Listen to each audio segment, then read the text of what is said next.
வாசிக்கலாம் வாங்க. லூக்கா நற்செய்தி அதிகாரம் 13.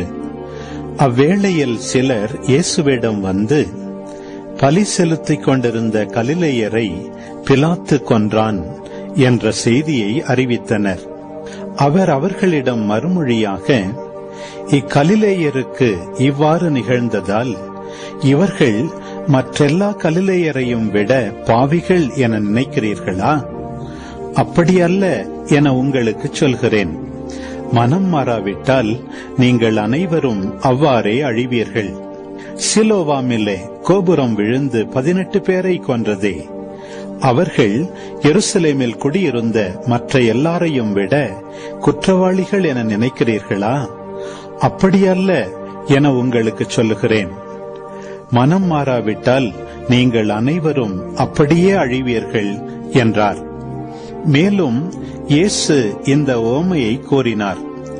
ஒருவர் தம் திராட்சை தோட்டத்தில் அத்திமரம் ஒன்றை நட்டு வைத்திருந்தார்.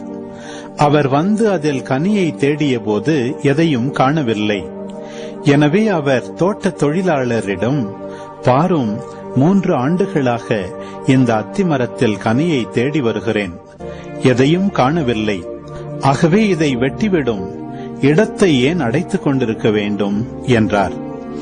தொழிலாளர் மறுமொழியாக, ஐயா, இந்த ஆண்டும் இதை விட்டு வையும். நான் இதை சுற்றிலும் கொத்தி எரு போடுவேன். அடுத்த ஆண்டு கனி கொடுத்தால் சரி, இல்லையானால் இதை வெட்டிவிடலாம் என்று அவரிடம் கூறினார். ஓய்வு நாளில் இயேசு தொழுகை கூடம் ஒன்றில் கற்பித்துக் கொண்டிருந்தார். 18 ஆண்டுகளாக தீய ஆவி பிடித்து உடல் நலம் குன்றிய பெண் ஒருவர் அங்கு இருந்தார்.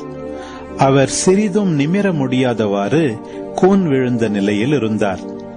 இயேசு அவரை கண்டு அருகே கூப்பிட்டு, அம்மா, உமது நோயிலிருந்து நீர் விடுவிக்கப்பட்டுள்ளீர் என்று கூறி தம் கைகளை அவர் மீது வைத்தார். உடனே அவர் நிமிர்ந்து கடவுளை போற்றி புகழ்ந்தார். இயேசு ஓய்வு நாளில் குணமாக்கியதை கண்ட தொழுகை கூட தலைவர் கோபம் கொண்டு மக்கள் கூட்டத்தினரை பார்த்து, வேலை செய்ய 6 நாள்கள் உண்டே, அந்நாள்களில் வந்து குணம் பெற்றுக் கொள்ளுங்கள், ஓய்வு நாளில் வேண்டாம் என்றார்.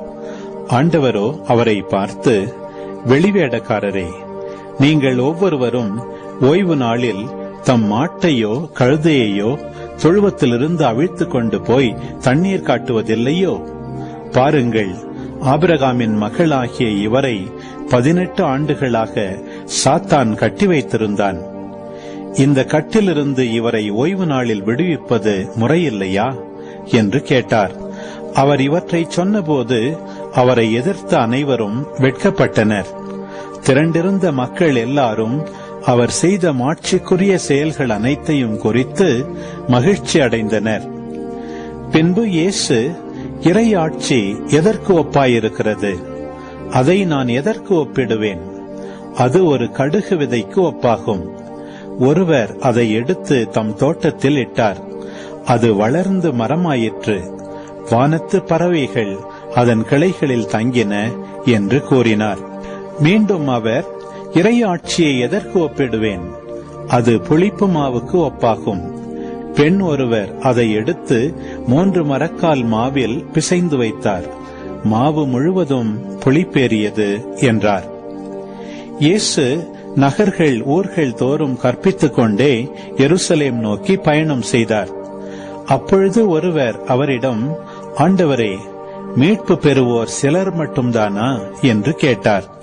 அதற்கு அவர் அவர்களிடம் கூறியது, இடுக்கமான வாயில் வழியாக நுழைய வருந்தி முயலுங்கள், ஏனெனில் பலர் உள்ளே செல்ல முயன்றும் இயலாமற் போகும். வீட்டு உரிமையாளரே, எழுந்து கதவை திறந்துவிடும் என்று கேட்பீர்கள். அவரோ, நீங்கள் எங்கிருந்து வந்தவர்கள் என எனக்கு தெரியாது என பதில் கூறுவார். அப்பொழுது நீங்கள், நாங்கள் உம்மோடு உணவு உண்டோம், குடித்தோம், நீர் எங்கள் வீதிகளில் கற்பித்தீரே என்று சொல்வீர்கள். ஆனாலும் அவர், நீங்கள் எவ்விடத்தாரோ எனக்கு தெரியாது, தீங்கு செய்வோரே, அனைவரும் என்னை விட்டு அகன்று போங்கள் என உங்களிடம் சொல்வார். ஆபிரகாமும் ஈசாக்கும் யாக்கோபும் இறைவாக்கினர் யாவரும் இறையாட்சிக்கு உட்பட்டிருப்பதையும் நீங்கள் புறம்பே தள்ளப்பட்டிருப்பதையும் பார்க்கும்போது அழுது அங்கலாய்ப்பீர்கள். இறையாட்சியின் போது கிழக்கிலும் மேற்கிலும் வடக்கிலும் தெற்கிலும் இருந்து மக்கள் வந்து பந்தியில் அமர்வார்கள். ஆம், கடைசியானோர் முதன்மையாவர், முதன்மையானோர் கடைசியாவர். அந்நேரத்தில் பரிசேயர் சிலர் இயேசுவிடம் வந்து, இங்கிருந்து போய்விடும், ஏனெனில் ஏரோது உம்மை கொல்ல வேண்டும் என்றிருக்கிறான் என்று கூறினர்.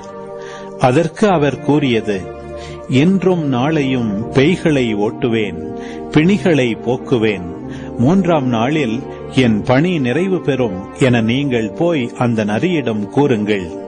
இன்றும் நாளையும் அதற்கடுத்த நாளும் நான் தொடர்ந்து சென்றாக வேண்டும். ஏனெனில் இறைவாக்கினர் ஒருவர் எருசலேமுக்கு வெளியே மடிவது என்பதை நினைத்து கூட பார்க்க முடியாதே.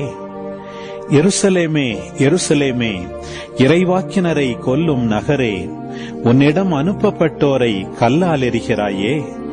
கோழி தன் குஞ்சுகளை தன் இறக்கைக்குள் கூட்டி சேர்ப்பது போல நானும் உன் மக்களை அரவணைத்துக் கொள்ள எத்தனையோ முறை விரும்பினேன், உனக்கு விருப்பமில்லையே. இதோ உங்கள் இறை இல்லம் கைவிடப்படும், ஆண்டவரின் பெயரால் வருபவர் ஆசி பெற்றவர் என நீங்கள் கூறும் நாள் வரும் வரை என்னை காணமாட்டீர்கள் என நான் உங்களுக்கு சொல்கிறேன்.